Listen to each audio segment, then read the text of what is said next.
Ahoj, ja som Michal a obchodovaním Futures Pro firiem som vytiahol viac ako $100,000 v payoutoch a čo je lepšie, moji študenti vytiahli cez $400,000.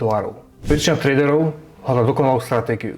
Ja som zistil, že tajomstvo ziskovosti nie je v stratégii, ale v konzistencii. Poďme si povedať, čo pre mňa znamená konzistencia a ako ju dosiahnuť. Pre mňa konzistencia nie je o tom mať stále nejaké veľké zisky.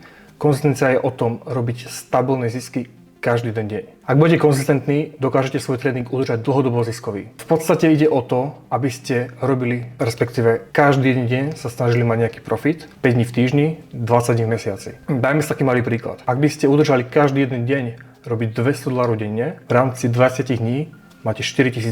A to je vlastne sila konzistencie. Väčšina traderov sa zameriava na to, aby spravili nejaký veľký profit. Za mňa trading nie je o tom mať jeden veľký profit, ale je to o tom mať tie profity stabilné a dlhodobé. Dôvod, prečo väčšina traderov túto konzistenciu stratí, je to, že sa nechá ovládnuť svojimi emóciami. To znamená, po nejakej sérii výhier príde na rad eufória, sú šťastní z toho, že majú dobré výsledky, to zabije tú konzistenciu, vlastne odklonia sa od svojho plánu a začnú robiť v podstate zmetky. Ďalší veľký problém je to, že keď sa traderom nejakú určitú dobu nedarí, to znamená majú mesiac, 2 mesiace zlý, menia stratégiu. Zmena stratégie v podstate znamená, že stratíte štatistickú výhodu. Preto dlhodobo udržateľný systém treba dlhodobo testovať. Vydržte pri jednej stratégii aspoň 3-4 mesiace, nech máte dostatočný počet výsledkov, či už zlých alebo dobrých a vedeli ste si z toho zobrať záver. Či je tam nejaký náznak tej konzistencie, alebo nie. Poďme si ukázať, ako som ja osobne budoval svoju vlastnú konzistenciu.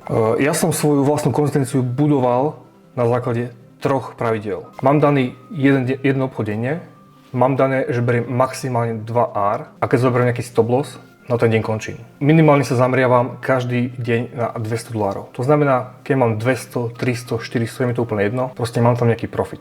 Keď dokážem dlhodobo udržať napríklad 200, 300, 400 dolárov denne, v rámci mesiaca 2-3 je z toho nádherný peniaz. Prestal som sa zameriavať na ten výsledok, čiže na tú nejakú pomyselnú hranicu, chcem $1,000 za deň, ale zameriam sa na ten proces. To, aby som splnil svoju stratégiu do bodky. To znamená, držím sa plánu, čakám na obchod, som trpezlivý a keď už som v obchode, chcem z toho obchodu zobrať profit. Takže to sústredenie na celý proces je vlastne to, čo buduje tú konzistenciu. Každý deň sa zameriavate na to, aby ste vedeli spraviť to isté v podstate v rámci pravidiel. Pretože fokus na to, čo vy dokážete ovplyvniť, to znamená, či budete vstupovať do obchodu, či spravíte analýzu správne, či budete čakať na ten entry, to je všetko, čo vy dokážete ovplyvniť a to buduje vašu konzistenciu. Veľa ľudí sa zameriava na to, kam pôjde trh, čo spraví, či pôjde hore alebo dole, ale to sú veci, čo vy dokážete ovplyvniť. Na to sa už iba treba viesť a buď dostanete take profit alebo stop loss. Ale veci, čo dokážete vy ovplyvniť, sú tie, na čom budujete svoju stratégiu a následne aj konzistenciu. Keď už začnete budovať konzistenciu, dôležité je to udržať. Takže stanoviť si jasný plán, kedy a čo robím. Dajte si do toho plánu napríklad to, že budete brať denne 1 až 2 kvalitné setupy. Čím viac obchodov budete brať, tým viac sa vystavujete riziku a tým viac stop lossov môžete prijať. Čiže to nie je úplne ideálne, berte 1-2 obchody, zamerajte sa na to, aby to boli fakt kvalitné setupy a následne berte z toho profit. Za mňa je to úplne jedno, či zoberiete 1R, 2R alebo 5R, ale každý profit sa počíta v rámci konzistencie. To znamená, tieto stanovené rutiny musíte mať vždy tie isté. Vždy rovnaký risk, vždy sa strašne brať rovnaký profit, to znamená, vždy máte rovnakú rutinu. Analýza, obchodovanie, obchodný čas, všetko proste máte v rámci toho svojho plánu presne stanovené a presne dané. Milné predstavy sú, že konzistencia sa rovná každý deň v pluse. Nie. Konzistencia znamená dlhodobo udržateľný zisk. To neznamená, že nemôžete mať dneska alebo zajtra stop loss. Konzistencia znamená, že keď dneska budete mať stratu a uzavrete ju, zajtra ju môžete nahradiť a pokračovať v tom pozitívnom výsledku. Takže v rámci konzistencie sú priateľné aj straty. Skutočná konzistencia znamená stále dodržiavať svoj plán.